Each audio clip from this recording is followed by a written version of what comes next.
Welcome to Ankings kitchen. Ankings किचनमध्ये पुन्हा एकदा तुम्हा सर्वांचं स्वागत आहे.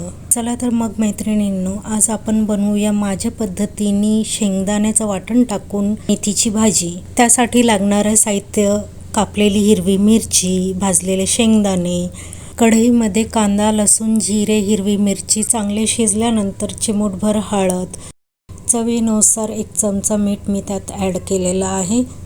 त्यानंतर शेंगदाणे भाजलेली आहेत, चांगली खरपूस भाजलेली आहेत. त्याचं मी आता वाटण करून घेणार आहे.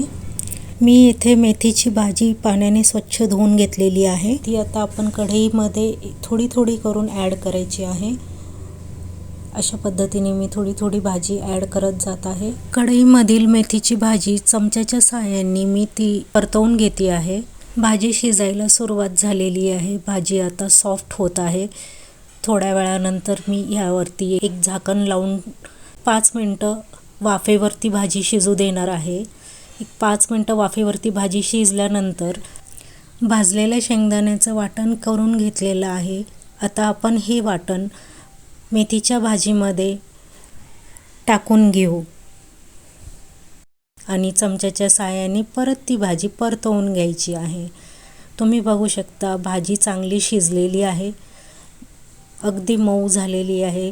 भाजीला स्वतःच्या पाण्यामध्येच शिजवायचं आहे. कढईवरती झाकण ठेवल्यामुळे भाजी ही स्वतःच्या पाण्यामध्ये शिजून एक भाजीला चांगली टेस्ट, चांगली चव निर्माण होते आणि खाण्यासाठी खूप चविष्ट लागते.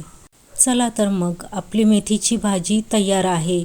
तुम्ही ही भाजी ज्वारीच्या भाकरीसोबत, बाजरीच्या भाकरीसोबत कशासोबतही खाऊ शकता. अशाच नवनवीन रेसिपीजसाठी आमच्या चॅनलला सबस्क्राईब करा, लाईक करा, कमेंट करा, शेअर करा आणि बेल आयकॉनला क्लिक करायला विसरू नका. थँक्यू.